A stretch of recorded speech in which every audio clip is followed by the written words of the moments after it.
I am a member of the Durham City Workers Union, UE150, and a former city employee of Durham. I will speak about the word former towards the end of my remarks. I am honored to speak at this Reverend Dr. Martin Luther King observance celebration. In his final years of life, Dr. King dedicated himself to organize and advocate for low-wage black workers across the South. His assassination while standing with striking sanitation workers in Memphis, Tennessee, revealed just how deeply the government and wealthy elites fear black workers gaining political and economic power.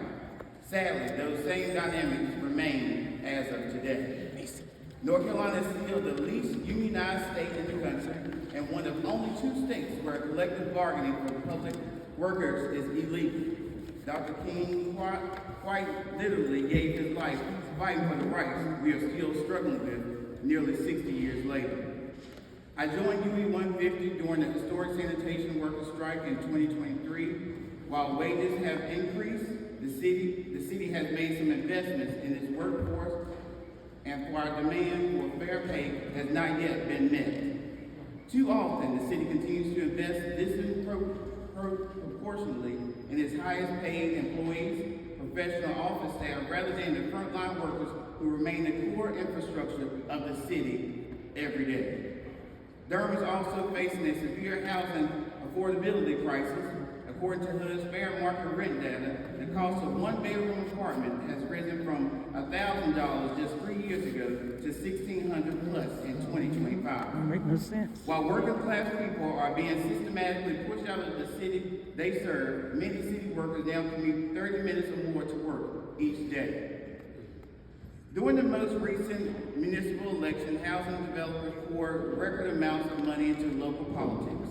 Our union played a major role in lifting the issues like living wages, affordable housing, and holding large institutions such as Duke University accountable to pay their fair share of taxes. We must ask ourselves, how can we have a meaningful democracy when large corporations are treated as individuals, yet are now required to contribute their fair share of support to essential public services like clean drinking water, safe streets, healthcare, and education. This year we are joining city workers and other public workers across the state of North Carolina to demand a minimum wage of $25 per hour for public employees. The city's own living wage ordinance based on housing costs over the past 4 years supports this standard. We are calling on the city to honor its commitment to its lowest paid and hard-working employees. But we know this goal will be difficult to achieve without large institutions paying their fair share. Duke University is the largest employer and the largest landowner in Durham, owning more than 11% of the city's land. Yet it does not pay property tax despite relying every day on the services the city workers provide. This is why we are proud to be part of the Durham Rising Coalition, demanding that Duke pay its fair share, and we invite you to stand with us.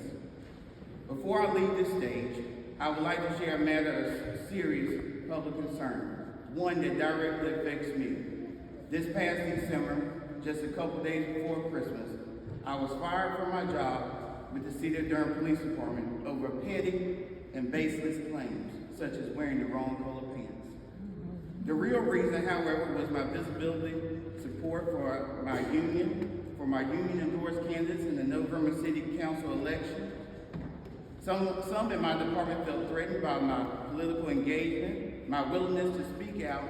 When working people become organized and form vocal, those in power often feel challenged. I am currently fighting this unjust termination, not just for myself, but for everyday workers who deserve the right to speak out without fear or retaliation. That's right. This is not only about my job, it's about the kind of democracy we're building here in Durham. Yes. Will it be a democracy dominated by the wealthy developers, powerful corporations, or one where working people feel safe exercising their rights and organizing for a more just future? We are calling on everyone here today to stand with UE150 city workers, the public school teachers, and with working people across our state and country.